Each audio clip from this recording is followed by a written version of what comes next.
am here.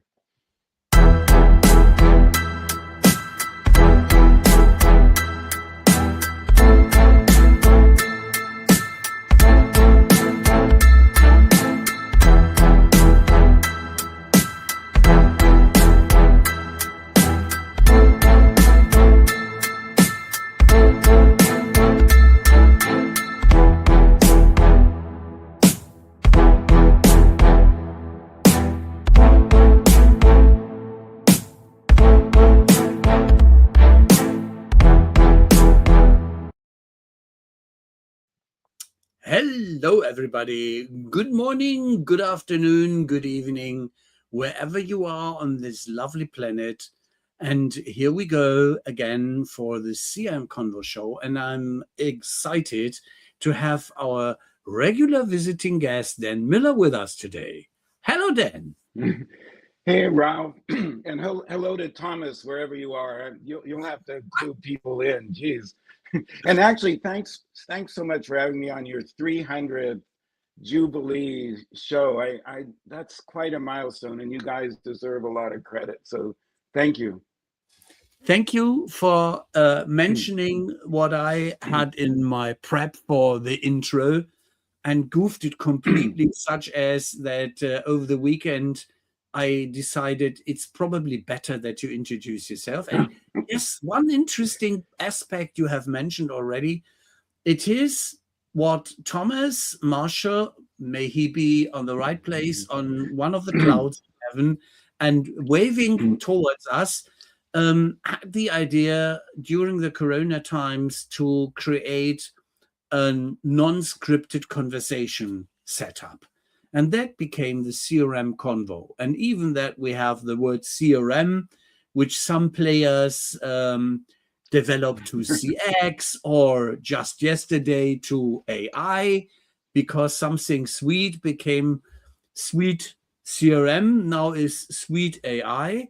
And well, we will see if this brilliant rebranding and naming is something which makes potential customers more enthusiastic and existing ones. I have an idea.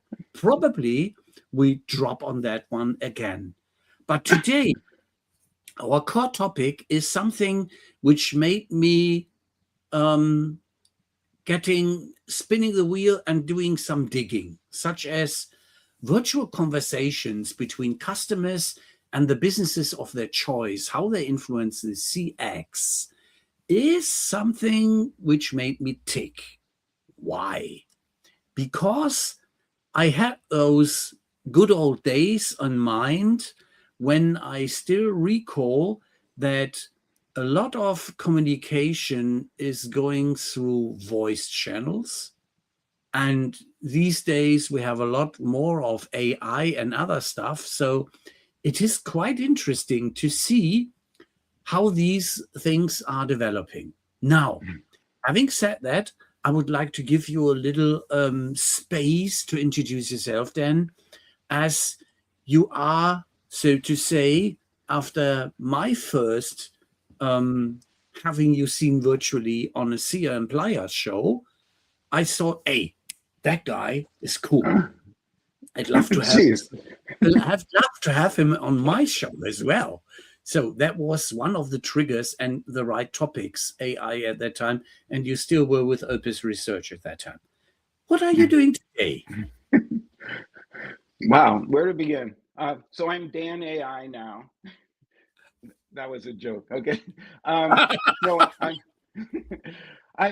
I became emeritus at Opus a year and a half ago, but I can't distance myself from the sort of topics that I covered as an analyst going back to the 1980s. And Bravo. So I continue to monitor and noodle over developments in this area that I'll claim, having coined the term conversational AI probably 10 years ago. Okay. Just to sort of capture what was going on in computing and communications, and frankly media, which I think is making a big comeback.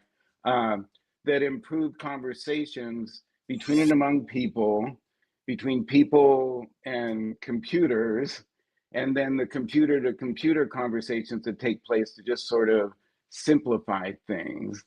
And I kind of got sucked back in recently. My friend Thomas McCarthy Howe has been shepherding a standard through the IETF called vCons.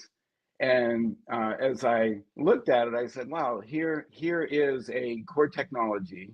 You know, we're paying attention to some real high level stuff, which we're calling AI or artificial general intelligence, and looking at all this investment in data centers and talking about whether AI eats the cloud and all that sort of stuff.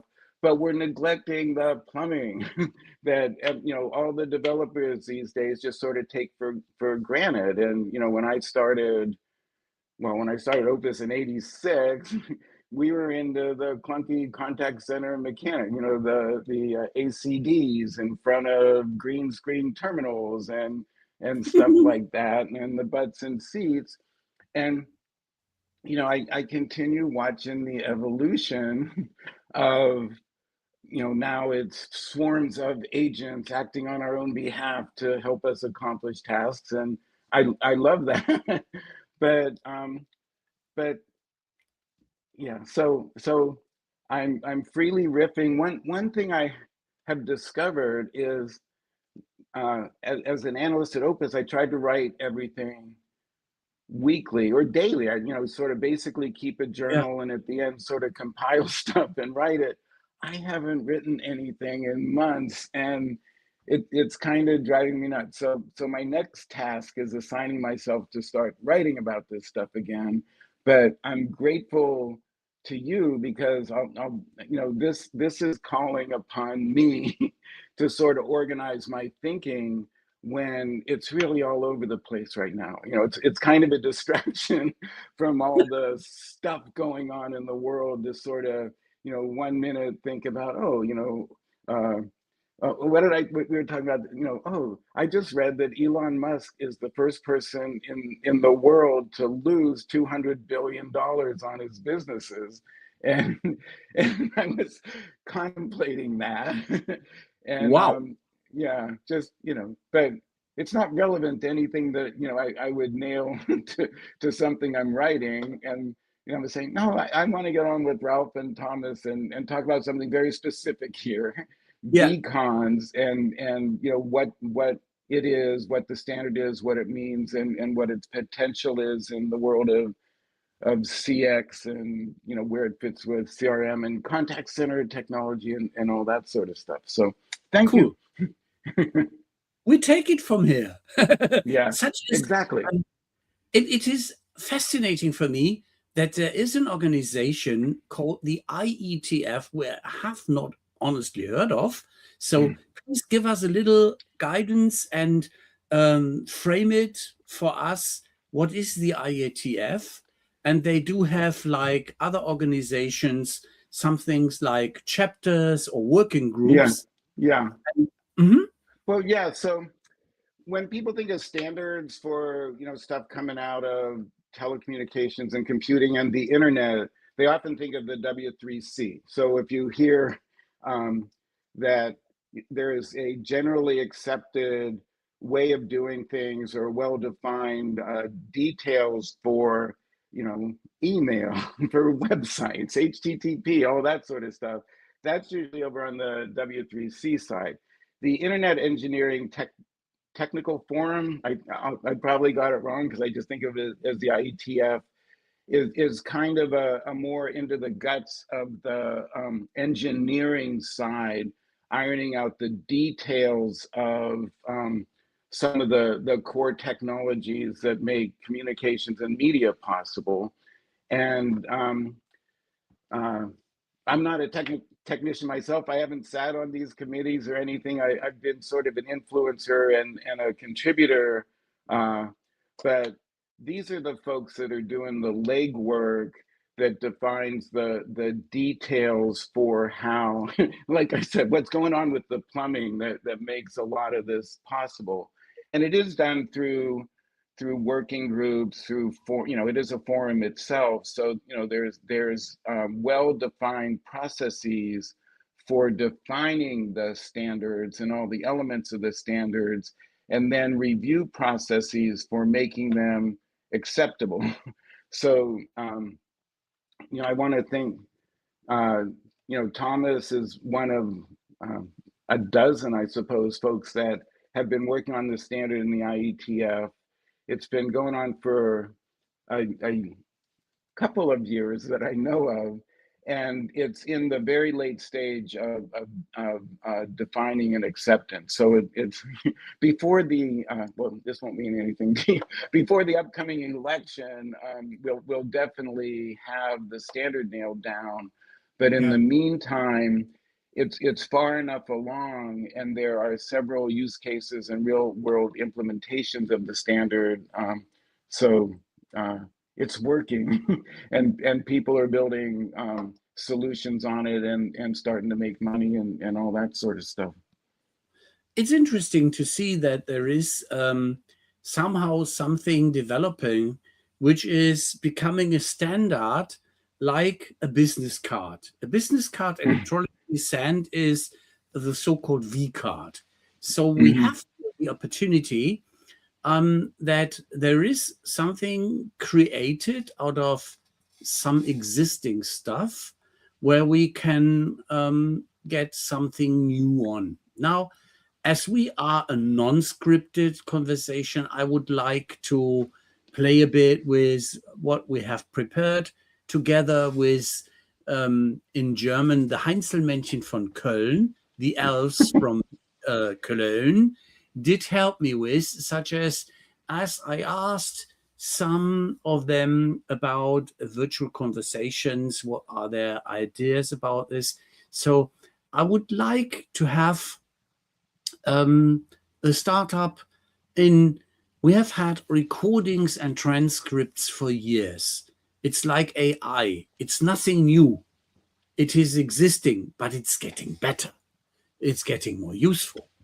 Now, what's new in treating conversations as portable, structured assets, as the IETF is describing it? Well, what do you say? So in a way, there's nothing new. Because we are building on some of the existing standards that have been out there. And you've seen the descriptors if you've read some of the literature that's on GitHub and elsewhere. That for a while we were saying, oh, this is like PDF for conversational content and metadata, meaning that, hey, you create a document or a JSON file, and it's portable across all the compute and communications resources that could put it to use. I didn't like the PDF description so well, because what always struck me about PDF early on is you get a package, you get a document, and you can't manipulate it, you can't do anything with it. So it's frozen, so to say. Yeah. Right. And you can mark it up, but so this is it's a standard container, if you will, which people understand containers, and it defines the elements for what is the content, and then the metadata associated with it, and it makes it so that it's available to CRM systems, to AI and analytics systems, to to CCAS systems, and anything where and this is what attracted me initially, is that I've always thought that customer relationships were fundamentally conversations between individuals and the businesses and the people in the businesses that they want to interact with. And that unlike a call recording, which just was, taking one part of the conversation at a particular point in time and saving it, and it's available as audio, which then gets, transcribed for analytics, and it used to take it used to be a big upload at the end of the day and take overnight to do the analytics. Really, that conversation that comprises the customer relationship takes place over multiple media and over time. And what we were always lacking, or we were trying to develop sort of Rube Goldberg-like solutions for is, think about it, is let's say it is a call into a contact center.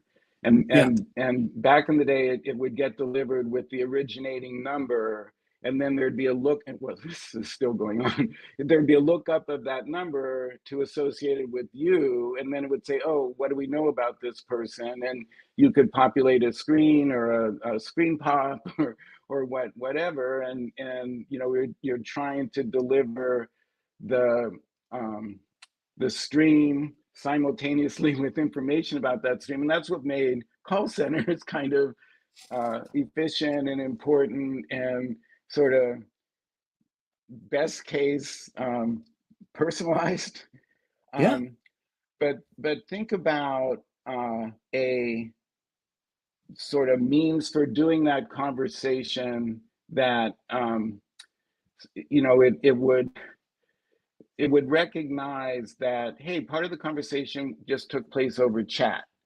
And, Ralph called, it's Ralph's number. I can get the content of that chat. I can have it summarized. I can know if he's, pissed off last time he talked. I can know the topic that was all about. And, just developing a repository or a container for the conversations with Ralph, regardless of whether it was, him on the website through messaging or through, SMS, whatever, it sort of, follows a convention that, that's a wastebasket. That is a container. A wastebasket can be a container. So we have that side of a 40-foot or 20-foot container we see on trucks explained. You put a lot of stuff inside, and sometimes you would like to get some stuff out of it again. And if it's properly sorted, it's more fun. And if you can slice and dice in different directions, it's even more fun.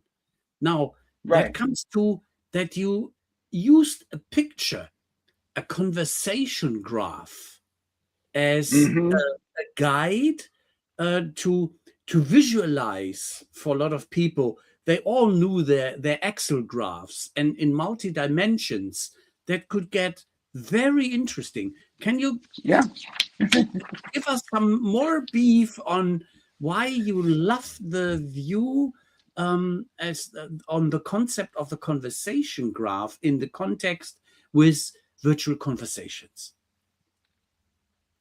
Okay, am I still on? Because I'm getting that there's a network error and a recording error going on. So you are still on. We are still live. Everything is fine.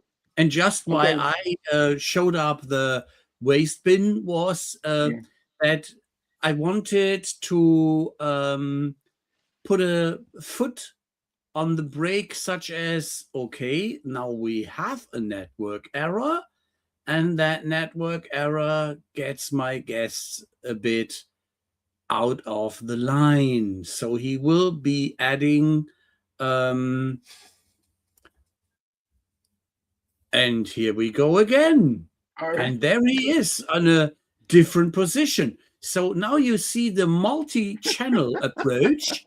And live, such as we have not only shown my waste bin as explanation of a container, but we have also the multi-channel approach here, happening, such as we were about to talk about a network error, and we had the buzzword conversational graph. So I was curious on that visual. Yeah, no, I really liked it, and I love the term conversational graph. It sort of grows out of like this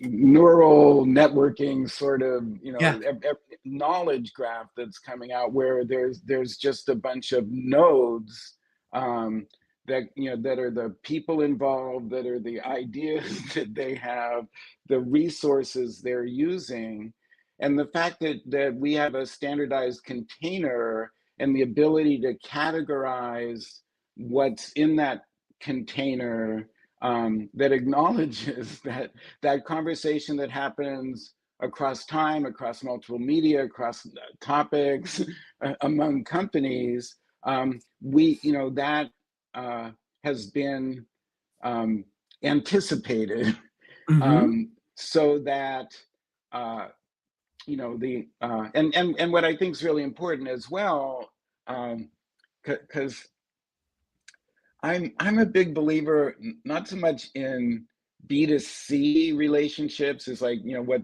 the CRM is sort of one that says, hey, what does that company know about you?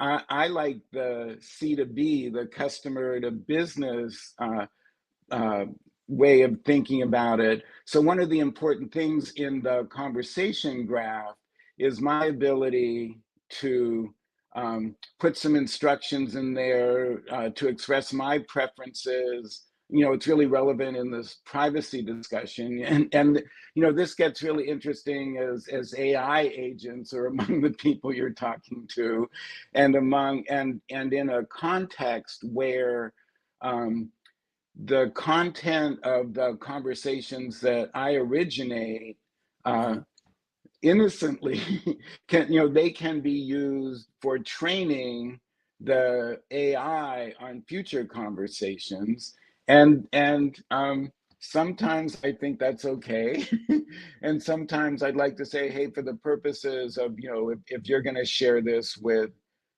another company or an advertiser, or your own or some generalized AI thing, I'd like to put a check mark in and retain some control over, I know the cat's out of the bag in terms of privacy protection in general, but going forward, I'd like to be able to say that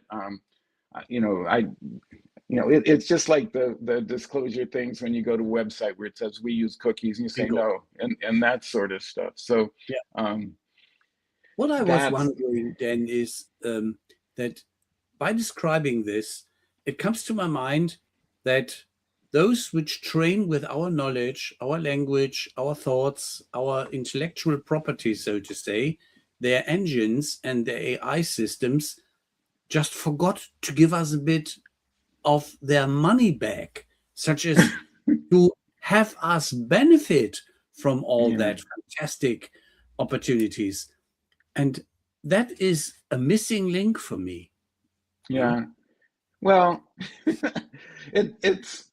it's not that it hasn't occurred to people that, hey, I'm contributing something of value. You ought to pay me micro pennies or something from everything I'm providing.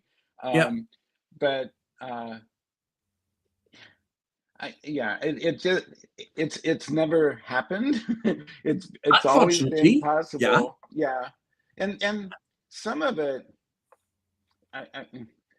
well, we could talk about this later, but I mean, some of it just has to do with our own laziness, and the fact that, and I was thinking about this in the context of vCons, is one of the important business cases is around compliance, and just having something like the consent management systems for websites apply across all the conversations.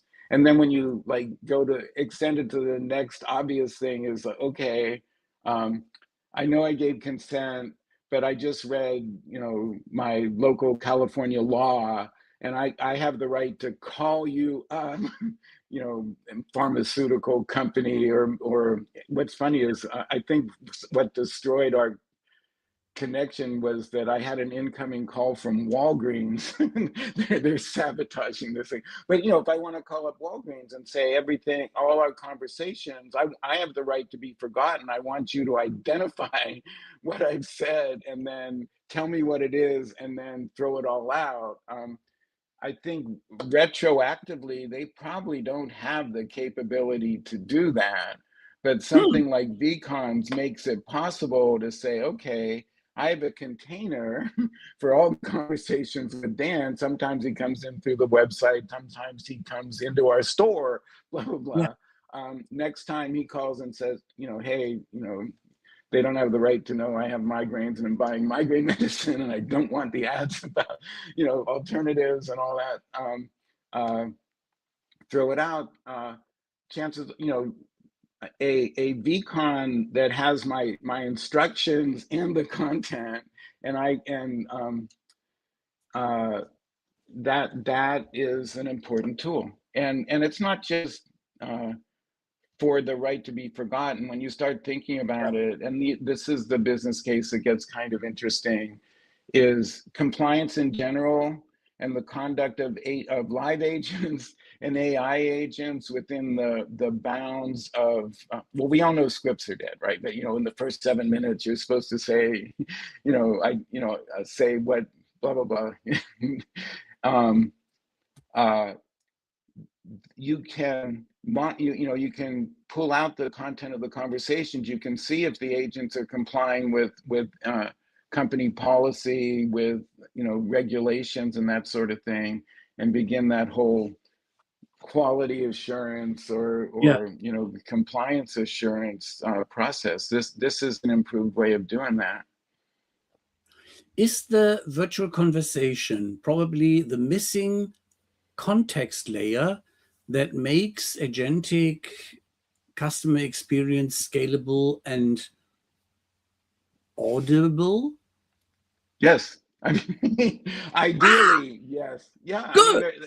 And that conforms with that conversation graph as well, because when you think of Okay. one of the nodes is sort of the thing that's monitored, that well, so there's two states at least, but one has to do with what the vCon can support in real time, meaning that when that call lands and the agents, you can bring up summarized versions of past conversations much more easily and that sort of thing.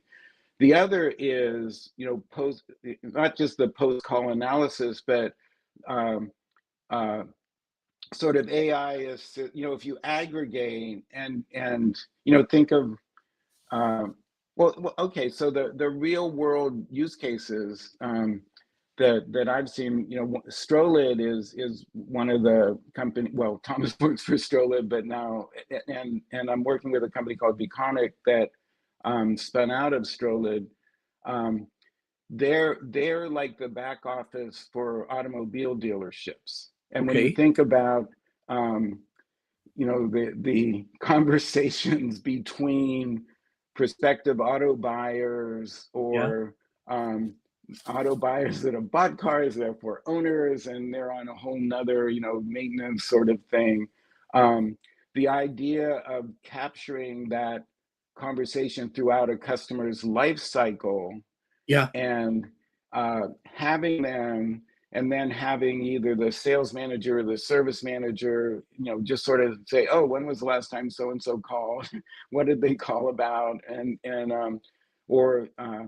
Well, the sort of major area where ROI gets proven is what I call revenue acceleration. It's sort of like, oh, this person has kicked the tires on 5 different things. He or she is sort of homing in on a particular call or particular model, and just sort of, hey, let's give a little call and move that along. Or if there's, what sales managers don't know, with what customer looks closest to revenue, let's see what we can do, and it helps prioritize things like qualify leads and move things along.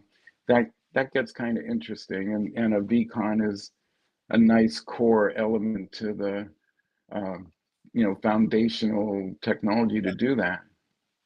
And with this piece of knowledge at your hands, and having a perspective what every vCon should contain, it would be a helper not only in a call center, but also if we imagine we are entering that car dealership and we are recognized and get into a complete different situation. What you just described rings the bell, such as I'm not the unknown caller, I'm the known visitor. He knows some stuff about me, and he knows that I have visited that dealership at least 3 times to look for the brand new Skoda, or for my wife for a smaller one. And he could catch me in, "Hi, Mr. Korb, nice to see you again. Here we go. Yeah, Last time we were looking for our SUV. What should it be today?" And they go, "How much is gas today?" Well, oh, something. honest, that is that funny thing, such as where other are losing billions. We have the challenge here in Germany, where still gas oil, or diesel as it is called, gasoil, is so expensive that it is, without anything said, my wife has offered and volunteered to ride from our home to her job by bicycle, because a full tank is easily up to $200. 70 liters, $200. That is absolutely crazy. And well, California's been dealing with this for a while. So.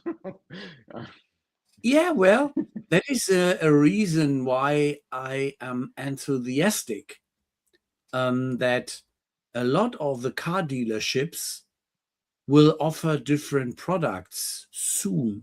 If they are not into electronic vehicles of any kind, they really get fast into it, because sunny California, it's not only that you will get the Beach Boys in your ears, but you also have a lot of weather forecasts from historical perspective, where you could see that there is a stable weather area to a certain degree, and it gives you some hints about not only that it can get cold in April again, just to pick up what you said about home temperature right now, but it is also that it has a perspective of wind and sunshine. So getting back to the modern dealership and the knowledgeable sales clerk, who is, as sales representatives, the creative one to give us some stuff on the details. I would like to catch up again with the question, what should be the content of every vCon? What should it keep? Yeah. Well, I think everything. So at the everything that's permissioned, okay? So at the very highest level, you have the content of every conversation, and whatever that entails. If it's a call recording, it's tagged with what the medium is is it voice or text or whatever, and it's time stamped and it's in chronological order. And then within permissions, it's linked to the originator's identity and that sort of stuff, and also this upper part that has to do with what the originator's preferences and permissions are, and in my mind, that's the core stuff. I'm sure there's a lot more in the IETF standard that would get a lot more granular. But keep a persistent, complete record of the conversation, along with the metadata that would define how it can be used, with me attaching special importance to the customer, the individual's preferences for how it can be used. But it seems pretty simple. Yeah, I want to show, as we had the topic of gas prices are rising, the gentleman which I recognize as Stephen Molloy was so kind to throw in the German word of Fahrgemeinschaften and remote jobs, such as the carpools, is something I, in ages ago, over decades ago, the carpool idea was the first one I got in touch with in California. So, as you said, that is one of the topics where we should be aware of that there is a lot more to go for, even that we are not in what is the smartest way to save gasoline and green environment. We are now in virtual conversations, but it plays in our direction that if we know more about our customers' wishes and the potential, then we could address it more properly. And I'll add one more thing. It is, Yeah. Another one of the use cases is around these things called 211 services, which are 3-digit access to helplines, really. And when you think about a helpline, like the first incoming call, you don't know exactly what the topic's going to be, but you capture that in the content of a vCon, and depending on let's call it a referral service, that they identify what it's about, but they don't fulfill on it. They have to send it elsewhere. vCon is sort of a nice record of the purpose of the call, and then the metadata sort of, there's all this stuff that you delivered to the entity that fulfills on that service. It also triggers a bunch of expectation that, can you confirm that whatever was required to be done was fulfilled on, or if that triggers, hey, I can't do it, this person has to do some stuff for themselves, so there might be a follow-up call. So you start thinking of use cases, in the healthcare and referral services, even in the automobile dealerships. If there's like a general number and there's a certain amount of inventory, and so you're starting to understand all the systems that should be touched upon. And it strikes me that in a lot of ways, that would be use case driven. Everything would be custom, and there isn't a general solution that contains the content of the conversation, timestamps them, has a little signal that follow-up is needed, and then sort of checks back on it. If there's government regulations that say, before you do this, you must check this, and this. You make sure all that is sort of encoded in the container, and it's portable, it's persistent, it's personalized. There's a lot of keywords there. So interesting that you mentioned that the virtual conversation would give us some more content, especially to do also our analysis and to do analytics, such as perception, such as better planning. Where would you draw the line between conversational record versus analytics overlay? What belongs inside vCon versus appended as derived metadata? That sounds squishy to me, but no, but the content is literally the words or or documents or stuff that are exchanged at the customer's behest, in an interaction with its own agents, live or automated. So there's the content of the conversation. So it's usually words, I think, and it's either spoken or written.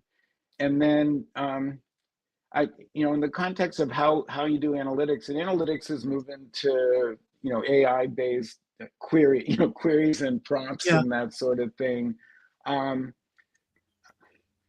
of me wants to say within the boundaries of what I have permission, and I'm personalizing this, but let's say the Yeah. vCon is a record of conversations I've had with Walgreens, and the preambles historically have been, hey, this is being recorded for training purposes or whatever. Yeah.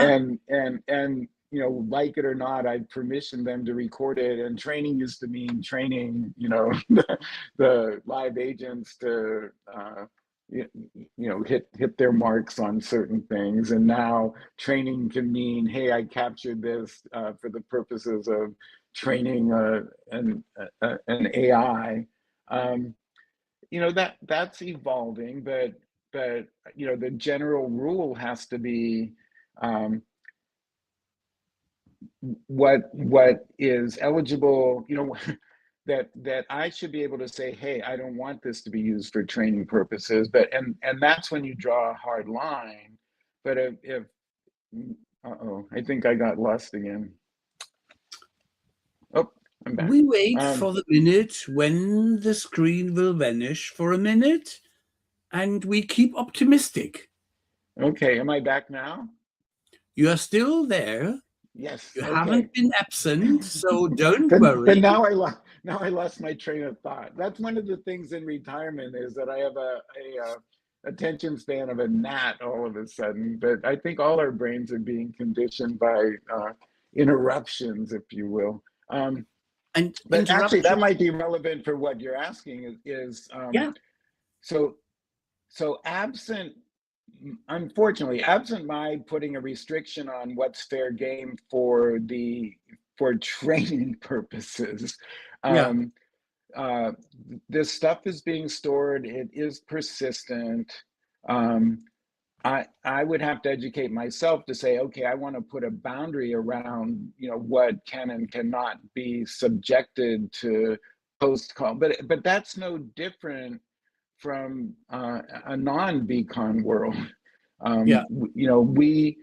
We humans should be more acutely aware about how our words are being used, and maybe it'll be some sort of 80-20 rule that some 20% are going to say, hey, don't do it, but the vast majority are basically saying, hey, this is fair game.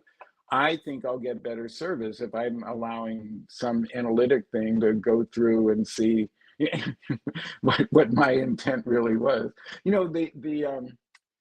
What we didn't bring up is that vCons are also relevant for conversations that happen in like rooms like this, Zoom conversations in a company, and talks.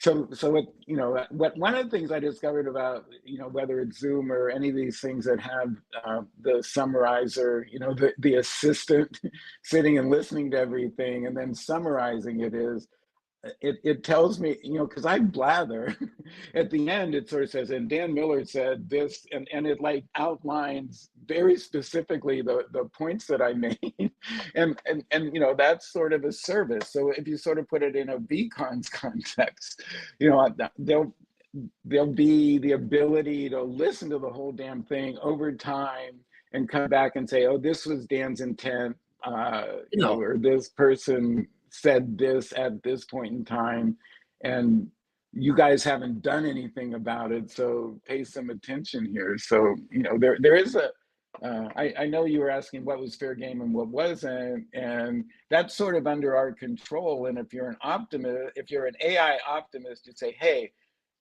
look at all of it, parse through it, tell me what I really wanted, and then act on it. And we're, that is honestly a real win. And that is exactly where we jump into the return of investment. Why CX leaders should care about the potential of virtual conversations that container analyzes, such as if he had had 500 phone calls with you and he still doesn't know how you tick, he is in a desolate situation. He is in dust.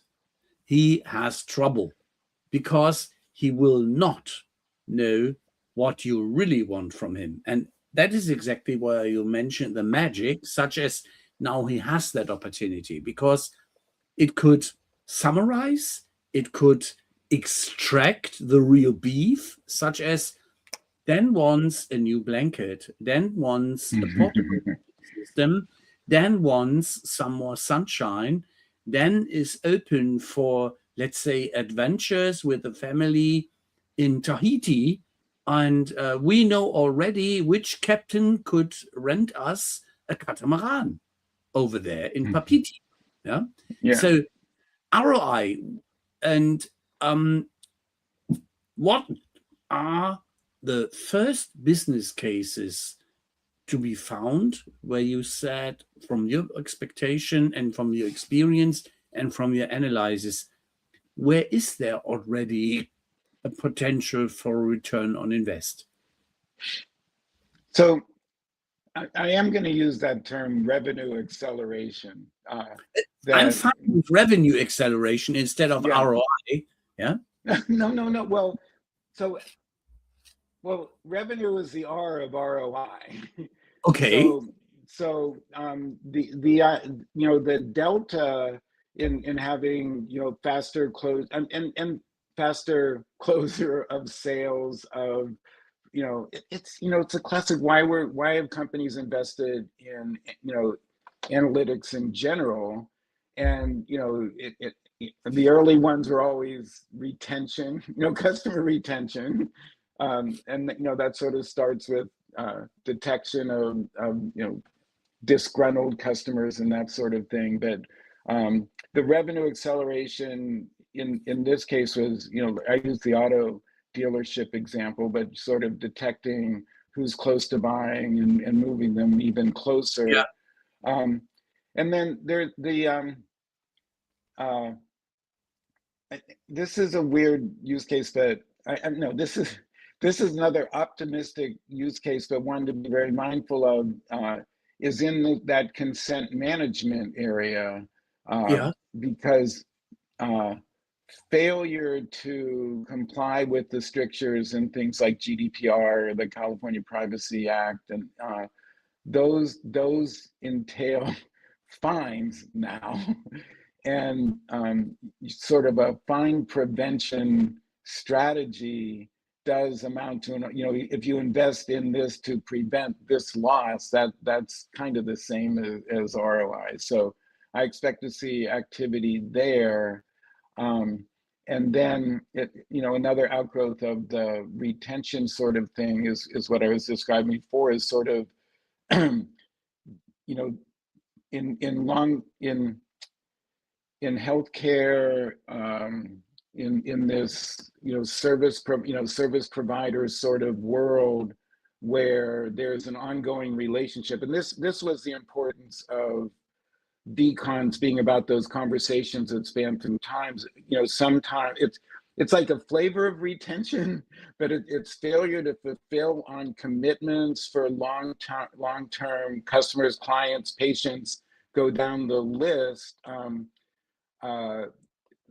vCon makes it easier to track what is required to succeed in this in this relationship.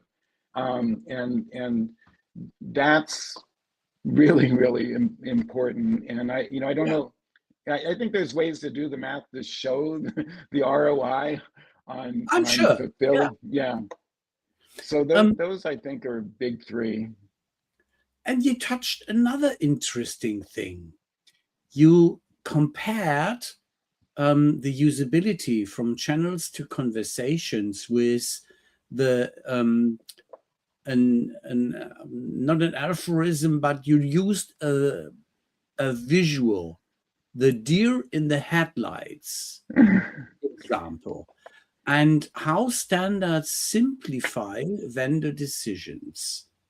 Could you elaborate a bit on that, dear Yeah, in the well, headlights? I'll give you some context there, because you know, this just goes back to uh, adoption of AI in general, and some of the precursor technologies, conversational AI technologies, where large enough companies had the staff to sort of do it yourself. So that it was DIY for Do it yourself. essentially, Mhm. yeah, do it yourself for automating customer care.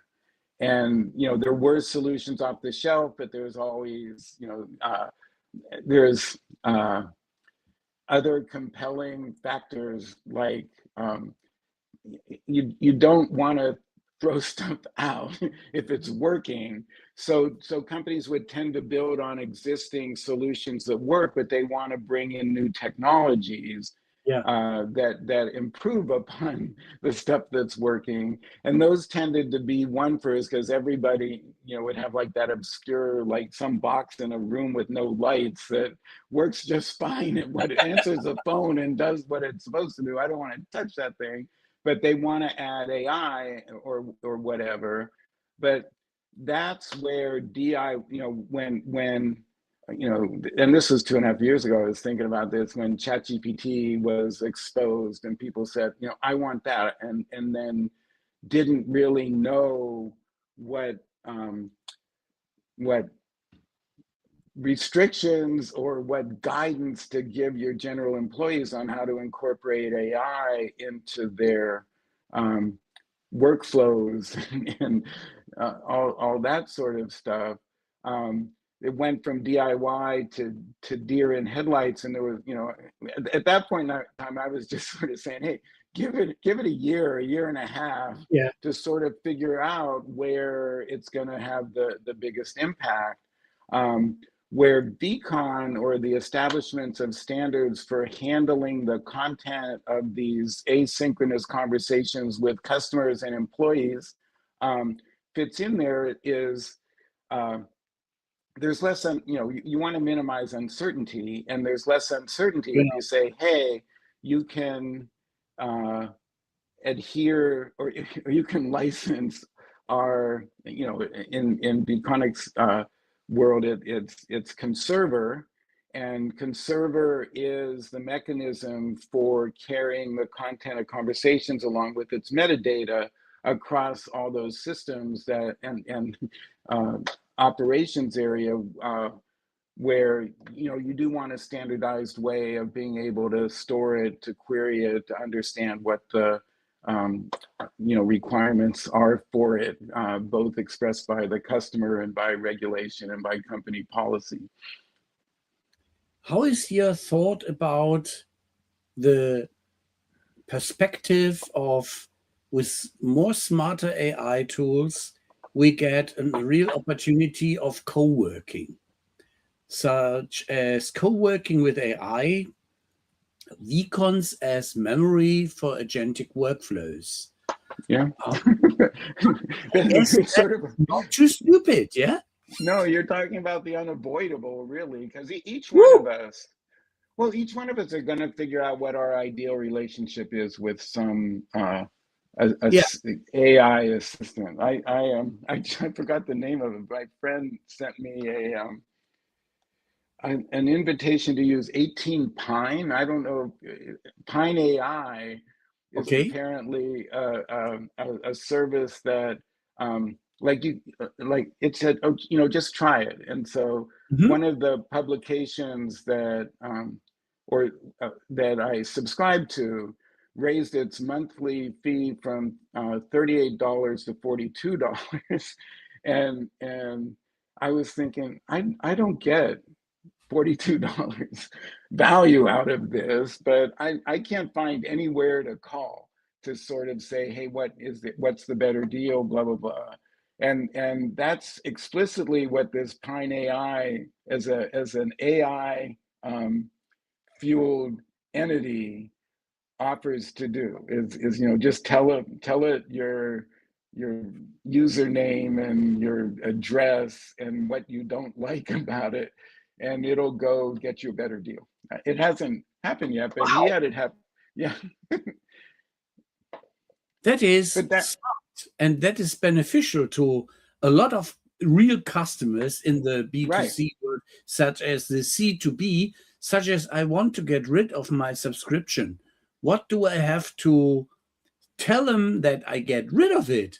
Yeah. How do I get, or even if I still like to read, my wife has a TV magazine she flips through, and we pay a fortune since centuries. Yeah. And I don't use it any longer. I use the online guide. So Yeah. I said, how can we get rid of this? Too complicated. Get la, la, la, la, la. So that is an interesting aspect. I will go for Pine AI, and that rings the bell, such as there was an article and a YouTube video from somebody with a certain professor grade from the MIT, and he did a virtual or a video which ran viral, where he discussed how to use existing systems to create co-workerships, such as that you create beneficial virtual teams, or that you simply change the attitude that you have not only co-workers which are using their own brainware, but that they co-work faster, more effective and precise by utilizing some stuff of AI and teaming up with them, that you even get more out of it. Such as, if I take Ramon Ray, who was facing the audience in Facebook, such as, are there some people out there which still tell me, yes, you're right, using ChatGPT, or is there a new wave running for Claude? That such a mix of defined tasks or experiences, such as if I would be one of the promoters of Claude and say, I know how to handle Claude for my benefit, and Ramon says, I know ChatGPT best, and you go for, I have some good experience with Copilot, and the three of us go for the same tasks, or for tasks we have from our employer or our customer, and we are able to manage this to the advantage of our customer smarter and better. Yeah. I mean, we have a lot of decisions to make in fairly short order about how much we want to allocate to these entities and how much autonomy we give them. And it's we are living in the interesting times that the curse sort of predicted. Yeah. So and there, the resolution is very personal, and lazy being a descriptive term, not a criticism, because sometimes lazy is smart, but you have a decision to make about whether you cede everything to these superior entities that never sleep and all that, or whether you maintain some I don't know what the dignity is, what popped in my head, but that's not what I meant. But you maintain some control and interest in the same things you're asking about, so you're not just ceding everything over to them. You retain a role for us humans, because if AGI happens and takes over everything, it's a horrible mistake on our part. It's sort of like we let that happen. We think better that a certain smart laziness, like mathematicians are from ground starting, going to school. My teachers told me, if you are a brilliant mathematician, you are a smart, lazy worker, such as you try to automate, you try to smart out the complicated work and make it more compact. Or in coding, that with C++, you could code in one line what in COBOL were 50 pages. Yeah. Yeah. You will not understand it 10 years later. With COBOL, you still will. But that is the trade-off you have to make. Now, coming to that point, what are your favorite tools from 25 to 26? What No, do I you use then? I hate naming names. So I'm hoping Pine emerges as one. But you know, I've used them all. I mean, in terms of you know, when ChatGPT came out, I started paying the $20 a month. You know, Anthropic, Perplexity, Copilot. Each one of them has its own merits. Mhm. But you know what turns out. And you know, Google probably foresaw this all along because you know they had sort of the longest standing investment in AI driven Q&A sorts of stuff. So Gemini is totally embedded in your Google search, like it or not. Mhm. so Yeah. so you don't and so I would imagine, you know, just because Google became, you know, the Kleenex of search engines, and now Google is Google AI, which is Gemini, and it does all that stuff. I'm probably using it, you know, as default, just as a thing, and you know, over time, you know, because ChatGPT was first, I have a longer history of conversations where I'm, you know, Yeah. actually getting recipes and all that sort of stuff. But it's going to turn out to be kind of irrelevant which tool you choose, and It should deliver what you need. That is the yeah, most important stuff. Yeah. Get the problem yeah, stuff. Get the job yeah, done, so to yeah, say. right. A nice teaser for Mike Boysen on that side. Yeah. Oh, Get the cool. job Yeah, done. Um, yeah. Jumping, as we have already reached the end of the hour, that I would love to play the lightning round. 5 fast Okay. questions and Yeah. 5 smart answers. So Okay. one vCon field that must never be optional for enterprise CX.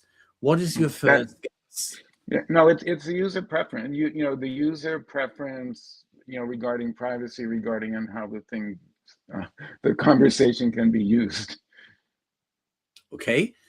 As we had the deer in the headlights topic, one deer in headlight mistake enterprises make when buying conversational AI tools. Uh, it so it has well traditionally it just sort of has to be focused. So the mistake that gets made a lot is feeling the pressure from on high that we need to do something with this, and then sort of not understanding what the costs and benefits are of adopting stuff right at the outset, and so sort of not taking that comprehensive view of how to do it, what to expect, what the rollout is, the relationship between people and the technology, and that sort of thing. What is your favorite trend you foresee, either in tools or those which support, from your perspective, best co-working and not simply prompting? It's this encouraging swarms. And I have total mixed feeling about this. I'm on some mailing list from OpenClaw, and I'm just monitoring the level of autonomy that Okay. is being given to AI agents, and just observing, you know, what they're doing. So I think this is kind of dangerous, but Yeah. it's on us to sort of define, you know, their playpen, what they can do, and then how we can best benefit of it. But it's a case where we need to be self-centered and Yeah. human-centric in how we use these tools. And you know, right now it's just all over the place, and I hope we keep the sort of I hate the term guardrails. It's more like bumper cars. The sort of the safety measures that as we're colliding and defining our relationship with these things, we establish. Marshall, our late friend, Yes. now for 2 years in heaven, Yeah. had also the topic that we throw around film titles from cinema. And Colossus is one of the scaring science fiction scenarios out of the 60s, which everyone who is too AI driven and motivated and too enthusiastic, over enthusiastic, should have watched. When an American and a Russian brain start to fight each other and find out there's only one disturbing element, the human being which created them. Yes. That is something which makes me nervous.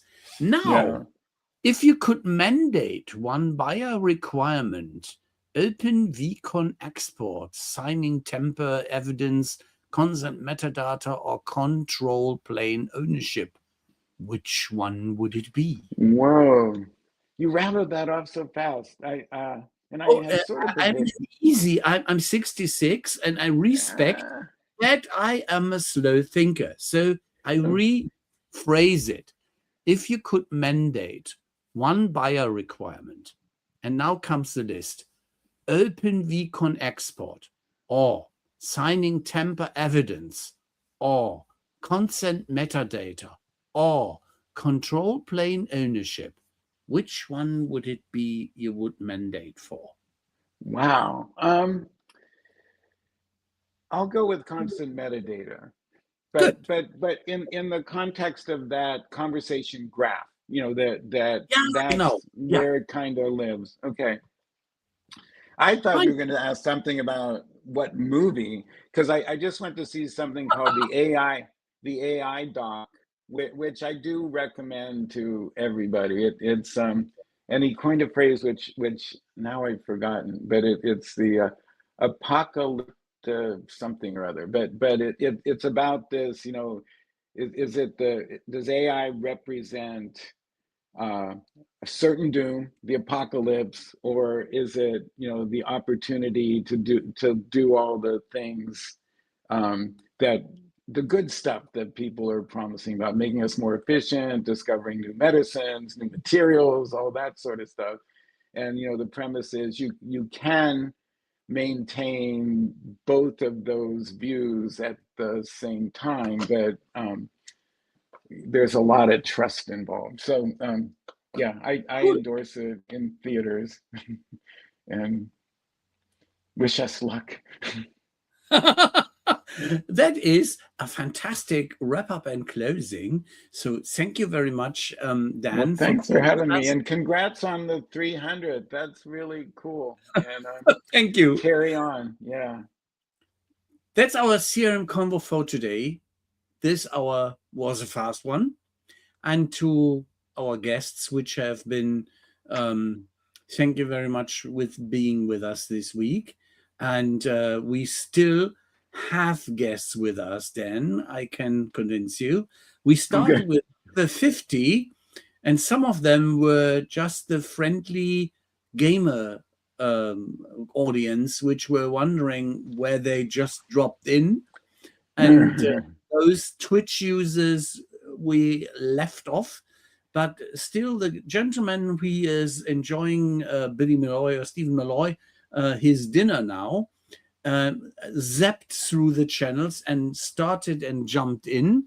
And here we go. There is a famous last word, so to say. And that was an interesting discussion, as Ken Aaron said. And we love your comment, and that is why we share it with the with the audience. And very good. To have audience with us, and thank you for that one. And that is what makes our conversation so vivid. It is non-scripted. We have a framework, but we love to invite the audience to discuss with us.